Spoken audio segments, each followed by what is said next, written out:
तो भाई लोग कैसे हो आप लोग। तो स्वैलो डे स्टार के नेक्स्ट इन नोवेल के एपिसोड नंबर 293 में आपका स्वागत है। तो चलिए शुरू करते हैं, लेकिन इससे पहले अगर आपने मेरे चैनल को सब्सक्राइब नहीं किया तो सब्सक्राइब करके बेल आइकन दबाना ना भूलें। तो जैसा कि हमने पिछले एपिसोड में देखा कि लू फेंग ने उन कॉर्प्सेस को खरीदने के लिए उन रबिश ग्राउंड्स में आ चुका होता है और यहाँ पे लू फेंग के पास कई सारी इंफॉर्मेशन दी जाती है कि आखिर यहाँ पे सेक्टर लॉर्ड्स और डोमेन लॉर्ड्स के भी आने की क्यों नहीं परमिशन होती है।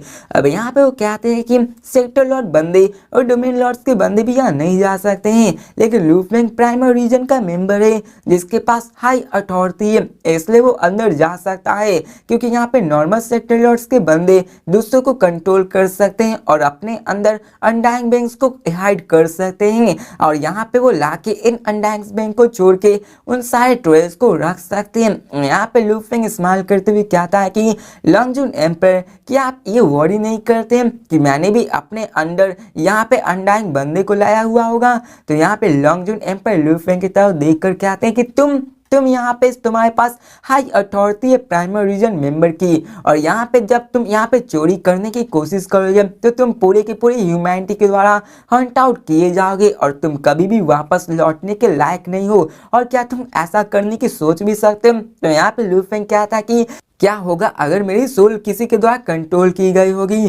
तो यहाँ पे वो कहते हैं कि सोल कंट्रोल, वो भी हाई लेवल जीनियस की। ये ऑर्गेनाइजेशन इतनी भी स्टूपिड नहीं है कि वो जीनियस को इतने बेकार से चीजों को चोरी करने में गवा दी। अब देखा जाए तो ये गुड्स वैल्यूबल्स तो हैं, लेकिन ये पूरे के पूरे रेस के सामने कुछ भी नहीं है। और तभी उसी के साथ वो बता रहे होते हैं, दो बंदे वहां पे आ चुके होते हैं जो कि लू फेंग के दोनों गार्ड्स होने वाले थे। तो यहाँ पे वो कहते हैं लू फेंग, ये दोनों तुम्हारे गार्ड से, और वो उन दोनों व्हाइट ट्रक बंदे की ओर पॉइंट करता है जहाँ पे वो कहते हैं इनको फॉलो करो और इन्हें अपना मेटल कार्ड नंबर दिखा दो जहाँ पे ये तुम्हें उन सारे बग्स कॉर्बेस के राइट स्पॉट को ढूंढने में मदद करेंगे।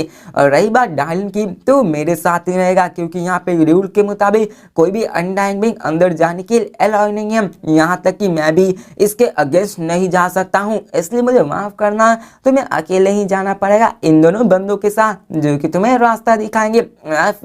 लू फेंग डायलिन की ओर मुड़ता और कहता है, डायलिन तुम यहाँ पे रुक सकते हो और अपने आप को ट्रेन कर सकते हो। तो डायलिन लू फेंग को वार्न करते हुए कहते हैं, योर मिनिस्ट्री, आप अकेले हैं इसलिए आपको केयरफुल रहना होगा। यहाँ पे लू फेंग के साथ वो 200 सालों से चिपका हुआ था, उसने लू फेंग को कभी भी नहीं छोड़ा होता, लेकिन यहाँ पे उसे छोड़ना पड़ रहा था। तो लॉन्गजून एम्पर को दिखाया जाता है जो हंसते हुए कहते हैं कि यहाँ पे कुछ भी चिंता करने की बात नहीं है, ये वुलोंग स्टार फील्ड जो कि बहुत ही इंपॉर्टेंट ब्रांड है। आखिर यहाँ पे खतरा कैसे हो सकता है, क्योंकि यहाँ पे कई सारे पावरफुल बैंक स्टेशन है और जैसे ही उन्हें कोई इंसिडेंट दिखेगा यहाँ का सिक्योरिटी सिस्टम इमीडिएटली डिस्कवर कर लेगा और ये नाइट आराम से एक ही झटके पे उस स्पॉट पे जा सकते हैं। तो ये सुनकर लू फेंग डायलिन से कहता है, डायलिन क्या तुमने सुना ना। और फिर वो कहता है, लू फेंग लॉन्गजून एम्पर मैं यहाँ पे अब जाने वाला हूँ। तो वो कहते हैं कि ठीक है तुम जाओ, लेकिन यहाँ पे तुम यहाँ पे रॉबिस माउंटेन के ट्रेजर्स को देखना मत भूलना, वहाँ पे तुम जरूरी कुछ डिस्कवर कर सकते हो। 3000 इला अगो पहले यहाँ पे एक इंटरनल मेंबर था जिससे एक एंशिएंट ब्रॉक शार्ड्स मिला था जिसकी वैल्यू 100 मिलियन मिक्स्ड एलिमेंट्स के बराबर थी। और वो कहते हैं कि अब यहाँ देखा जाए तो हम यहाँ पे बहुत ज्यादा केयरफुल होते हैं इन सारे रिमेन्स को सेपरेट करने में, लेकिन यहाँ पे बहुत ज्यादा गुड्स मौजूद होती हैं और यहाँ पे एक रोबोट टाइप ह्यूमन होता है जो कि मिस्टेक्स तो करते हैं और यहाँ पे लकली पीपल ऐसे होते हैं जिनको ये रिमेन्स मिल जाते हैं जो कि इनकी किस्मत बदल देती है। फिर लू फेंग उनसे पूछता है कि आखिर यहाँ पे ऐसे कितने आइटम्स थे जो मिले 100 मिलियन मिक्स्ड एलिमेंट्स के बराबर। तो वो कहता है कि इस 10,000 इरा में सिर्फ 2 ही मिले। तो सुनकर लू फेंग भी अपना सर हिलाता है। अब यहाँ पे 9 ग्रेट रबिश स्टार फील्ड में कई सारे हाईएस्ट एचएन भी आया करते हैं, यहाँ पे वो अपने सेक्टर लॉर्ड के बंदे को भेजते हैं ताकि इन आइटम्स को पिकअप किया जा सके और यहाँ पे बहुत ही हाई क्वांटिटी में डील्स हुआ करते हैं और ये सभी डील्स उनके साइज के मुताबिक होती है और उन्हें अपने साथ जाना पड़ता है रबिश माउंटेन में। और यहाँ पे प्रोबेबिलिटी भी उन सारे ट्रेल्स को ढूंढना बहुत ज्यादा लो होता है। लॉन्गजून एम्पर लू फेंग से कहते हैं कि एक ट्रेल को फाइंड करना ये सिंपली लक पे डिपेंड करता है, अगर तुम्हारे लक में रहा तो तुम्हें मिलेगा। तो ये सुनकर लू फेंग भी हंसने लगता है, जिसके बाद वो लॉन्ग जून एम्पर और डायलिन को गुड बाय बोलता है और वहां पे उन दोनों व्हाइट ड्रॉप बंदों के साथ निकल चलता है और कहता है तुम दोनों मुझे गाइड कर। जिसके बाद वो कहते हैं यस लॉर्ड लू फेंग। जिसके बाद वो चले जाते हैं और एक ही वेव में 80 डायमीटर 6 स्पेस यूनिवर्स शिप आ जाता है, जिनमें कि लॉर्ड लू फेंग बैठ जाता है और वो दोनों बंदे बैठ जाते हैं। अब यहाँ पे इंटरनल वर्ल्ड के जो मेंबर होते हैं उन्हीं के पास अपने शिप को ले जाने की अलाउ होती है और यहाँ पे लू फेंग उन सब के बैठ के वहां से निकल जाता है। हमें सीन चेंज कर लॉन्ग जून एम्पायर और डायलिन को दिखाया जाता है, जो कि शिप को जाते हुए देख रहे होते हैं। लॉन्ग जून स्माइल करते हुए कहता है कि डायलिन तुम्हें क्या लगता है लू फेंग को कितना टाइम लगने वाला है वापस आने में? तो डायलिन कहता है 10 दिन या फिर आधे महीने हो सकता है। तो यहाँ पे वो कहते हैं कि मैं गेस करता हूँ कि लगभग आधे साल तो लगने ही वाले हैं, क्योंकि यहाँ पे 1 लाख किलोमीटर का स्पेस है जो कि उसे कवर करना है और वहाँ पे ट्रेस को पिकअप करना है। और फिर में सीन चेंज कर उसी डिस्क से स्पेस को दिखाया जाता है जो कि एक्चुअल यूनिवर्स में ट्रैवल कर रहा था। और वहां पर एक गाइड लू फेंग को बताता है लॉर्ड लू फेंग, यहाँ पे हम लोग अभी डार्क यूनिवर्स में ट्रैवल कर रहे हैं, लेकिन हम लोग स्लो फ्लाई कर रहे हैं, इसलिए अभी हम सेक्टर लॉर्ड बग को देख सकते हैं, जहाँ पे हमें देखने के लिए हंड्रेड्स ऑफ ईयर्स लग जाएंगे, लेकिन यहाँ के स्पीड के मुताबिक हम यहाँ पे कई सारी चीजों को देख सकते हैं। और फिर उनकी शिप चलते चलते एक जगह पे आ जाती है, जहाँ पे वो टॉलर व्हाइट ड्रॉप बंदा कहता है कि यहाँ से हमारे बग कॉर्प्सेस की परचेज स्टार्ट होती है। और वो कहता है योर मिस्टी, क्या आप अपने मेटल कार्ड्स के नंबर्स को बता सकते हैं? तो मैं लू फेंग को दिखाया जाता है जो अपने हैंड को फ्लिप करता है और उसके सामने 200 मेटल कार्ड्स अपीयर हो जाते हैं और वो दोनों बंदे देखने लगते हैं। वो दोनों उस कार्ड्स को देखते हैं जिनमें की बहुत ही लंबा चौड़ा नंबर लिखा होता है और आप फिर इन नंबर्स को पढ़कर वो दोनों बंदे अपने क्वांटम कंप्यूटर में देख के उसको वेरीफाई करते हैं। जिसके बाद वो लू फेंग को वो कार्ड्स लौटा देते हैं और वो बंदे कहते हैं लॉर्ड लू फेंग, ये 200 metal cards 200 units of bugs corpses को रिप्रेजेंट करते हैं, जो कि ज्यादा दूर नहीं है, लेकिन यहाँ पे उन सब के डिस्टेंस को कवर करने के लिए अगर हम अपने फ्लाइंग स्पीड को देखें तो उन सब का टोटल राउंड ट्रिप 13 दिन में कंप्लीट हो जाने वाला है, जो कि ऑलरेडी सबसे शॉर्टेस्ट डिस्टेंस माना जाता है। तो यहाँ पे लू फेंग भी हामी भरता है और अब लू फेंग सबको ऑर्डर देता है कि चलो चलते हैं। जिसके बाद वो लू फेंग को लेके वहाँ फ्लाई करने लगते हैं। अब यहाँ पे सेक्टर और लेवल आराम से यहाँ पे स्पीड ऑफ लाइट से फ्लाई कर सकता है, आराम से स्पीड ऑफ लाइट के नजदीक से फ्लाई कर सकता है, लेकिन रही बात अनडाइंग बेइंग की तो आराम से स्पीड ऑफ लाइट को कवर अप कर सकते हैं। और यहाँ पे लू फेंग उन सब चलते हुए उन सारे बग क्लैन से कॉर्प्सेस को देख रहा होता है और उसके सामने एंडलेस ब्लड गुड्स दिखाई दे थे जो कि बहुत ज्यादा हो रहा था। और रास्ते में लू फेंग चलते चलते यहाँ पे उन सारे बग्स कॉर्प्सेस को अपनी स्पीड एनर्जी से देख रहा होता है, जहाँ पे कई सारे डोमेन लॉर्ड लेवल के कॉर्प्सेस भी थे। और यहाँ पे लू फेंग समझ रहा था कि आखिर वो क्यों कह रहे थे कि यहाँ पे इस सभी को कॉर्प्सेस के अलग अलग लेवल में होता है और इन सब के प्राइजेस भी अलग होते हैं। अब 8 दिन तक फ्लाई करने के बाद Lu Feng finally sector pinnacle bugs corpses के रीजन में आ चुके थे और यहाँ पे मैं सीन चेंज कर वुलोंग स्टार फील्ड को दिखाया जाता है, यहाँ पे ऑब्जर्वेशन पॉइंट होता है और वहाँ पे एक स्किनी मैन जो कि फुल स्किल होता है वो बेड के किनारे बैठा हुआ होता है। उसके सामने एक मैप होता है जिसमें कि पूरे वुलोंग स्टार फील्ड का सिक्योरिटी सिस्टम होता है और वो यहाँ के पूरा एरिया सर्विलेंस को देख सकता है और उसे पता होता है कि किस जगह पे क्या होता है। फिर यहाँ पे वो कहता है कि यहाँ पे एक गुड स्टोरेज रिंग है जो कि वुलोंग स्टार फील्ड में है और कोई भी यहाँ के सर्विलेंस से एस्केप नहीं कर सकता है। और अब फिर वो वहाँ के B24 रीजन को देखता है और उसको जूम करके देखने लगता है और यहाँ पे स्किनी मैन उसको केयरफुली एग्जामिन कर रहा था और वो कहता है क्वांटम कंप्यूटर को कि यहाँ के इन 3 स्लेट हाउस को लॉक किया जाए और वो लॉक भी हो जाते हैं। अब यहाँ पे जो B24 है वो कोई और लोकेशन है, वो लू फेंग का ही होता है और यहाँ पे मैं दिखाया जाता है 3.com जो कि कोई और नहीं लू फेंग और वही दोनों बंदे होते हैं। और यहाँ पे लू फेंग उन सबको देख रहा होता है और देखते हुए कहता है कि ये तो बग कॉर्प्सेस को खरीदने आए हुए हैं, ये नंबर 3 लू फेंग है। और वो स्क्रीन की तरफ देखता है और हमें बताया जाता है कि यहाँ पे जितने भी ऑब्जर्वेशन टीम होते हैं जो मेंबर्स होते हैं वुलोंग स्टार फील्ड्स के, वो इन मैप्स को देख सकते हैं और जैसे ही कोई प्रॉब्लम यहाँ पे हुआ तो वो वहाँ जाके उन सबको फिक्स कर सकते हैं, वहाँ पे नए पार्ट्स को लगा सकते हैं। और यहाँ पे सर्विलेंस जो कि इस पूरे के पूरे स्टार फील्ड्स में वो diameter millions of lights year में है, तो इसको करना कितना ज़्यादा मुश्किल होता है, इसलिए इतने सारे बंदे को रखा जाता है। और अब फिर वो बंदा कहता है नंबर 2 ऑलरेडी बग कॉर्प्सेस रीजन में 2 दिनों से आ चुका है है ये समय आ चुका है अपने मूव को चलने के लिए। जिसके बाद वो अपने स्किन को हटा देता है और वो अपने उसी एलॉय डोर को खोलता है और हमें दिखाया जाता है एक बंदे को जो कहता है कैसी आखिर तुम बाहर क्यों जा रहे हो, और यहाँ पे हमें उसके नाम से पता चलता है कि उसका नाम कैसी होता है। यहाँ पे वो बंदा कहता है कि मैं बहुत ज़्यादा बोर हो चुका हूँ, मेरे पास अभी भी 3 चांसेस है इन सारे टॉयलेट्स को सर्च करने के लिए, इसलिए मैं भी बाहर जाके उन सबको ढूंढना चाहता हूँ। ये सुनकर वो बंदा कहता है कि तुम अभी अपने एक चांसेस को यूज करना चाहते हो, तो बंदा कि हाँ मैं करना चाहता हूँ, वैसे भी मैं देखना चाहता हूँ कि मेरा लक कैसा है, और वो चला जाता है। और वो बंदा कहता है कि सपने देखना बंद करो, तुम्हें कभी भी नहीं मिलने वाला है। जिसके बाद हमें दिखाया जाता है वो भी सिल्वर डिस्क को लेके वहां से निकल जाता है। फिर थोड़ी देर बाद का सीन दिखाया जाता है जहाँ पे आउटसाइड पैलेस में फ्लोटिंग स्पेस होता है, वहां पे वही शिप आ चुका होता है। यहाँ पे आने के बाद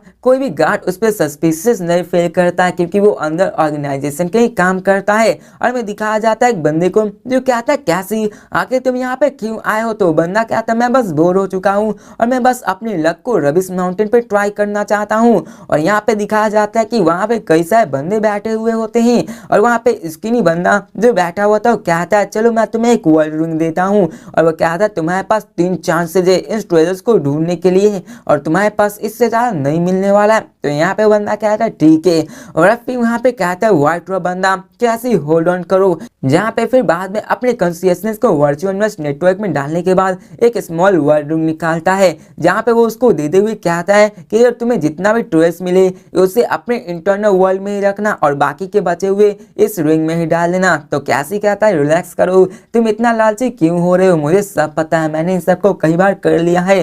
तो व्हाइट बंदा कहता है कि गुड लक, अच्छे से करना, और वो उस रिंग को उसको दे देता है। जिसके बाद वो कहता है कि यहाँ पे तुम्हारे पास मैक्सिमम टाइम अमाउंट 1 साल ही है, इसलिए 1 साल में वापस आना ना भूलना। तो बंदा कहता है ठीक है 1 साल बहुत है मेरे लिए। जिसके बाद वो लोग निकल जाते हैं और आफ्टर में सीन चेंज कर उन सारे स्पेस को दिखाया जाता है जहाँ पे लू फेंग उन कॉर्प्सेस को देख रहा होता है, और यहाँ पे लू फेंग उन सबको देख रहा होता है और कहता है ये सभी तो सेक्टर और पाइनिकर है। और लू फेंग कहता है ये बक्स कॉर्प्स तो यहाँ पे ट्रिलियंस ऑफ मौजूद है। और लू फेंग देखता है जिनमें कैसा अटैक थे, कैसा एक्सप्लोजन थे, कैसा मरे हुए थे, कैसा टूटे फूटे हुए थे, और यहाँ पे सभी अलग अलग डिफरेंस थे, इनकी क्वांटिटी भी अलग थी। यहाँ पे मिलियंस ऑफ सेक्टर लॉट्स, यहाँ तक कि एम्पायर लेवल एंडांगमेंट भी आ जाए तो उसको वहां से भागना पड़ेगा, ट्रिलियंस ऑफ सेक्टर लॉट्स आ जाए तो नाइट्स को भी वहां से भागना पड़ जाएगा क्योंकि उतनी आबादी में वो उसको मार नहीं सकते। अब देखा जाए तो एक सिंगल मदर नेस्ट इतने सारे को नहीं बना सकती है, इसको करने के लिए कम से कम काउंटलेस मदर नेस्ट की जरूरत होती है, तभी वो ट्रिलियंस में जा सकते हैं। और यहाँ पे एंडलेस बक ओसिन आ जाए तो ये तो इनविंसिबल में काम करती है। और फिर वो टॉल बंदा कहता है लॉर्ड लूप है, यहाँ पे कई सारे डैमेज कॉर्प्स है, यहाँ पे 1 लाख कंप्लीट बक्स कॉर्प्स है, और यहाँ पे 200 यूनिट्स में से पहला यूनिट आपका ये है। अब यहाँ पे लूपिंग सुन के उसको अपने स्पीड एनर्जी चेक करने लगता है। अब देखा जाए तो रिमेन्स और कॉर्प्सेस एंडलेस होते हैं, लेकिन वो सब एक साथ किए हुए थे और उन सब के यूनिट अलग अलग लेवल में सेपरेट किए गए थे, जिनकी टेंस ऑफ किलोमीटर्स में होती है और इन सब के अलग अलग डायमीटर भी होती है। अब लू फेंग उन सबको अपनी स्पीड एनर्जी से स्कैन करता है, जिसमें कि 3 mantis types, 18 armour types, 2 lizard types होते हैं। और लू फेंग ने इन सबको अपने इनहेरिटेंस मेमोरी के इंफॉर्मेशन में देखा था और कई सारे इंफॉर्मेशन उसे वर्चुअल इन्वेस्ट नेटवर्क से भी मिला होता है, और लकीली वो इन सब के बारे में जानता है, जिसके बाद वो इन सब के बारे में डिसीजन ले सकता है कि आखिर उसे कौन सा लेना है। लू फेंग कहता है कि इतना भी बुरा नहीं है, ये सारे तो टॉप लेवल्स बग्स में से आते हैं जो कि आराम से 20 के sector lot pinnacle tiger armour bugs को बना सकते हैं। और यहाँ पे इन सारे में बात करने लगती है जहाँ पे कई सारी चीजें होती है जिसको मैं स्किप कर देता हूँ, नहीं तो आप लोग बोर हो जाओगे। और आज फिर लू फेंग कंटिन्यू करता है और अगले नेक्स्ट यूनिट की तरफ जाता है। लू फेंग के पास 200 यूनिट्स थे, ऐसे लू फेंग सबको अच्छे से केयरफुली एग्जामिन करने वाला था। और यहाँ पे लू फेंग ने अभी तक देखा था कि पहला यूनिट सबसे बेस्ट आ रहा था। लू फेंग उन सबको देखने के बाद उसके साथ परसेंटेज निकालता है कि पहला यूनिट ऑफ कॉर्प्स उसमें 2% ऐसे थे जो कि 20 से 30 हजार सेक्टर और पाइनिकल टाइगर आर्मर बग्स बना सकते हैं, 26% ऐसे थे जिनको यूज करके 15 से 20 हजार सेक्टर और पाइनिकल टाइगर आर्मर बग्स बनाया जा सकता है, 32% ऐसा था जिसको यूज कर 15,000 सेक्टर और पाइनिकल टाइगर आर्मर बग्स बनाया जा सकता है, वहीं पे 40% ऐसे थे जिसे यूज कर 10 सेक्टर और पाइनिकल टाइगर आर्मर बग्स बनाया जा सकता है। और लू फेंग ने इन सारे के समरी निकाल लिया होता है। यहाँ पे ऐसी कई सारी लंबी चौड़ी बातें फिर से होती है जिसको मैं स्किप करता हूँ। अब यहाँ पे लू फेंग उन सबको देख ही रहा होता है। वहाँ पे वो बंदा कहता है लू फेंग वहाँ पे देखिए। लू फेंग जब उधर देखता है तो वहाँ पे एक ब्लडी मेसी रिमेन्स होते हैं जहाँ पे एंशिएंट एनर्जी निकल रही होती है। और वो कहते हैं कि क्या आप जानते हैं कि ये रबिश माउंटेन है और ये रबिश माउंटेन पूरे के पूरे स्टारफील्ड में है। क्या आप चाहते हैं कि आप वहाँ जाके अभी अपने ट्रेल्स को देख लें? तो लू फेंग उसकी तरफ देखता है और कहता है ट्रेल्स देखना? और वो कहता है इतनी जल्दबाजी भी नहीं, मैं पहले अपने बर्ग्स कॉर्प्सेस को ले लेता हूँ जिसके बाद में इन सर्चेस को पूरा करूंगा। तो बंदा कहता है ठीक है, पहले आपको बिजनेस को खत्म करना पड़ेगा। जिसके बाद लू फेंग इन सब को करना स्टार्ट कर देता है। अब यहाँ पे लू फेंग वुलोंग स्टार में 9 दिनों से आ चुका होता है। अब यहाँ पे कैसी 9 दिनों से आ चुका होता है और कहता है कि अब ऑलमोस्ट टाइम हो चुका है नंबर 3 को देखने के लिए। जिसके बाद वो स्पेसिस पाथवे को फॉलो करते हुए 1,00,000 किलोमीटर पर सेकेंड के हिसाब से उस वुलोंग स्टारफील्ड की ओर निकल जाता है। और वहाँ पे 3 लिटिल डॉट्स होते हैं जहाँ पे वो कहते हैं ये ज्यादा मुझसे दूर नहीं है और वो एक ही रास्ते में जा रहे होते हैं और वो कहते हैं हम उनसे जरूर मिलेंगे। फिर तभी हमें दिखाया जाता है उसके आँख को जो कहता है मुझे इसको मारना ही होगा कैसे भी करके। और वो लू फेंग की तरफ बढ़ जाता है। फिर में सीन चेंज कर लू फेंग के ग्रुप को दिखाया जाता है जो एक बैग से स्टॉप हो जाते हैं। और यहाँ पे लॉर्ड लू फेंग से वो कहते हैं लॉर्ड लू फेंग यहाँ पे हमारे 200 यूनिट्स में से जिसने आपने चूज किया है एक सामने ही है जहाँ पे हमें दिखाया जाता है dozen of kilometre box culverts वहाँ पे फ्लोट कर रहे होते हैं। लू फेंग उन्हें भी एग्जामिन करता अपने स्पेस एनर्जी से। अब यहाँ पे लू फेंग उन सारी चीजों को देख ही रहा होता है लेकिन तभी वो टॉलर गार्ड अपने रिस्ट वॉच में देखता है जहाँ पे वो कहता है कि ज्यादा दूर नहीं यहाँ पर एक ऐसा बंदा है जो कि हम में से ही एक है। तो वहाँ पे जो शॉर्टर गाइड कहता है वो भी अपने रिस्ट वॉच की तरफ देख कर कहता है कि ये इतना कोइंसिडेंटल कैसे हो सकता है। जिसके बाद वो अपने मैप को एडजस्ट करने लगते हैं जहाँ पर उससे उस बंदे की डॉट दिखाई देती है जो कि उन्हीं के रास्ते में फॉलो करते आ रहे होते। और फिर ये देखकर लू फेंग उन सब की तरफ घूमता और कहता क्या हुआ? तो यहाँ पे शॉर्टर बंदा कहता है कि ये हमारे ही लोग हैं, हमारे इंटरनल सर्विलेंस और स्टाफ मेंबर्स वो लोग स्टाफ फील्ड में आते हैं। वो आके यहाँ पे ट्रेल्स को ढूंढ सकते हैं। हर 10,000 ईयर्स में उन्हें एक चांस मिलता है कि वो इस रबिश माउंटेन में फ्री में सर्च कर सकते हैं जो कि उन्हें पास स्मॉलेस्ट वर्डिंग मिलती है जो कि उसमें स्टोर कर सकते हैं। वैसे ही करके वो सारी लंबी चौड़ी बातें होती हैं जो वहाँ पे बताई गई होती है जिसको मैं स्किप करता हूँ। और अब हम यहाँ कैसी को दिखाया जाता है जो कि उसी 100 किलोमीटर वाइड पाथवे को फॉलो करते हुए जा रहा होता है। और जब वो अपने रिस्ट मैप में देखता है तो वो कहता है कि क्या वो रुक क्यों गए हैं? और वो कहता है कि मुझे अपने स्पीड को कंट्रोल करना होगा नहीं तो यहाँ पे वो लोकेशन चेंज करना होगा उस नंबर 3 को मारने के लिए। और यहाँ पे हमें थोड़ी देर बाद का सीन दिखाया जाता है जहाँ पे हमें दिखाया जाता है कि वो बंदा लू फेंग की टीम के पास हंड्रेड्स ऑफ 1000 किलोमीटर पास आते जा रहा होता है और कैसे कहता है कि उसे तो मैं मार के ही रहूंगा। और यहाँ पे उसके पास एक Starfield system most basic level mini operation point होता है जहाँ पे हमें दिखाया जाता है कि वो लाइटनिंग की जब फास्ट होके उस फ्लोटिंग बॉल की ओर जाने लगता है जिसका डायमीटर 3.9 मीटर होता है। वो एक ऑब्जर्वेशन पॉइंट होता है जहाँ पे हर एक चीज का ध्यान रखा जा रहा होता है। अब यहाँ पे हमें कैसे को दिखाया जाता है जो कि उस पे एक ब्लैक एपरेटस कुछ लगा देता है जो कि ट्रांसल्यूसेंट स्टिकर की जैसा होता है। जिसके बाद उस पे चिपकाने के बाद उसी रास्ते को फॉलो करते हुए आगे बढ़ जाता है। और हमें सीन चेंज कर पाथवे का सीन दिखाया जाता है जहाँ पे वो बीच बीच में रुका करता है और पेशेंसली वेट कर रहा होता है। और 3 मिनट बाद 3 लाइटनिंग फास्ट लाइट हाउस दिखाए जाते हैं जो कि वहाँ पे क्विकली स्लो डाउन हो जाते हैं, रुक जाते हैं। और टोलर गाइड इस्तेमाल करते हुए कहता है तो ये तुम हो कैसे? हम लोग डिस्कस कर रहे थे कि आखिर वहाँ पे कौन हो। वो कहता है कि यहाँ पे किसी और बंदे से मिलना ये बहुत ज्यादा रेयर होता है। तो कैसे भी कहता है कि मैंने तुम तीनों के सिग्नल्स देख ली थी, यहाँ पे मैं ज्यादा जल्दबाजी में नहीं था, मैं इस रबिश माउंटेन में आया हूँ और मैंने भी देखा कि यहाँ पे कौन है। और वो उन दोनों की देखकर हंस हंस के बातें करने लगता है। जिसके बाद वो लू फेंग की ओर देखता है जहाँ पे टॉलर बंदा उससे कहता है कि लॉर्ड लू फेंग है और लॉन्ग जून एम्पर ने हमें पर्सनली इसका गाइड बना के इसको फॉलो करवाने के लिए बोला है। तो यहाँ पे कैसे उसके सामने बोक करते हुए कहता है और कहता है कि तो ये है लॉर्ड लू फेंग। और यहाँ पे लू फेंग भी उसकी तरफ देख कर कहता है कि तुम्हारा ट्रेजर हंट कैसा रहा? तो कैसे बोलता है कि कुछ नहीं। और यहाँ पे हमें दिखाया जाता है उस ब्लैक बॉल एपरेटस को जो कि 1000 ऑफ किलोमीटर्स दूर एक्सप्लोर होता है। जो वही बॉल होता है जो कि कैसे ने किया होता है और ये एक सिक्योर सर्विलेंस कैमरा होता है जो कि वहां के एरिया के बारे में पता जाता है। अब फिर देखा जाए तो बहुत ही स्मॉल एरिया को कवर करता है, लेकिन उसके बारे में इंफॉर्मेशन पता लगाना ये बहुत ज़्यादा मुश्किल होता है।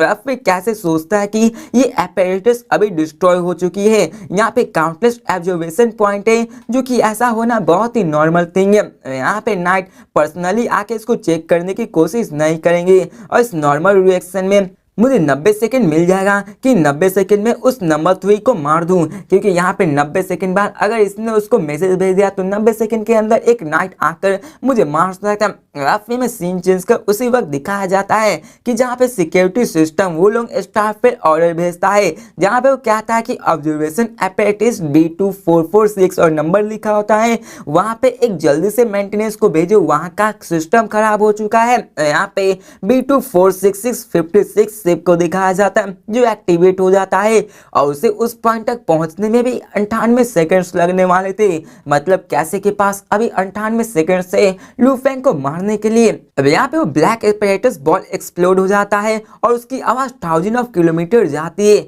अब देखा जाए तो साउंड की कोई भी आवाज नहीं सुन पाता है क्योंकि यहाँ का एरिया बहुत ज्यादा बड़ा होता है और लू फेंग और उसका ग्रुप भी इसको नहीं सुन पाता है। फिर तभी यहाँ पे ब्लास्ट होता है, उसी वक्त बबाता चिल्ला कर कहते हैं लू फेंग यहाँ पे हमने सराउंडिंग स्कैनिंग सिग्नल को खो दिया है। तो ये सुनकर लू फेंग शॉक हो जाता है और कहता है क्या हमने इसको खो दिया है। और यहाँ पे लू फेंग को पता था कि यहाँ पे जब वो स्टार फील्ड में आया था तो बबाता ने उससे पहले बता दिया था कि यहाँ पे एक पावरफुल वेलमिंग स्कैनिंग सिग्नल से जो कि पूरे के पूरा एरिया को स्कैन कर रहा था और यहाँ पे इस पूरा का पूरा area millions of light year diameter में फैला हुआ है और यहाँ पे कई सारे पावरफुल सैटेलाइट्स लगे हुए हैं जो कि इन प्लैनेट्स के अराउंड है। और बबाता की स्कैनिंग डिवाइस 20 किलोमीटर के एरिया की होती है जो कि इतना महंगा है।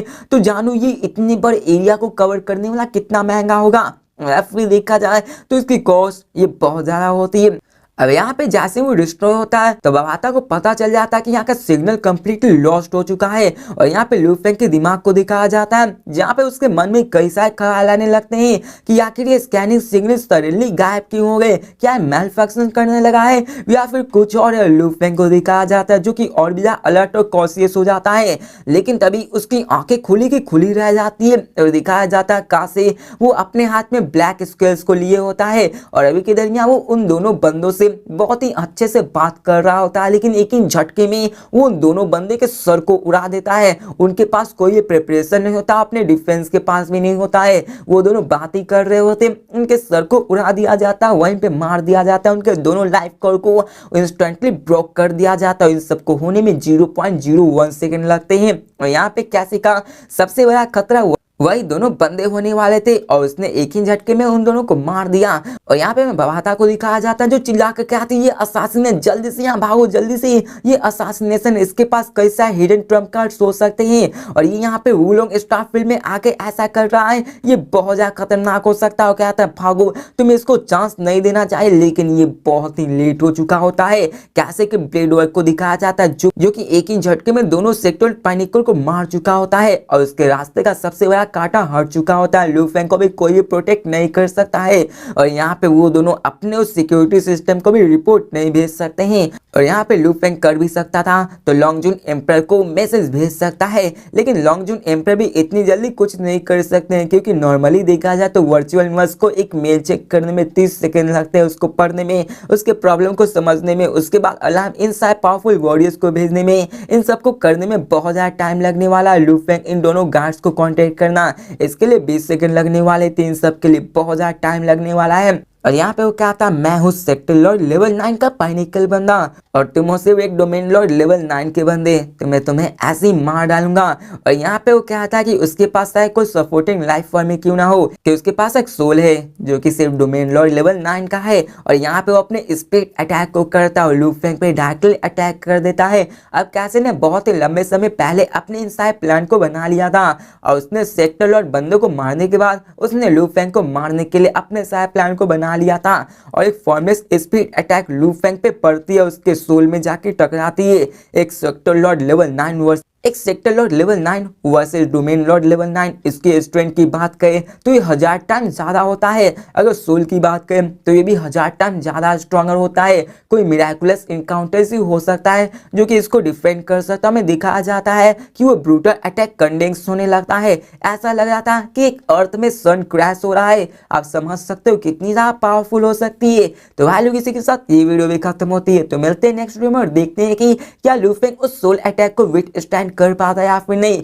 और क्या लू फेंग उस सेक्टर और बंदे को मार पाता है या फिर नहीं। क्योंकि हमने देखा है कि गोल्डन और बेस्ट भी इतनी पावरफुल हो चुकी है कि वो इस सेक्टर लॉर्ड 9 के बंदे को मार सकता है। लेकिन आगे कुछ और इंटरेस्टिंग होने वाला है। लू फेंग बहुत बड़ी मुसीबत में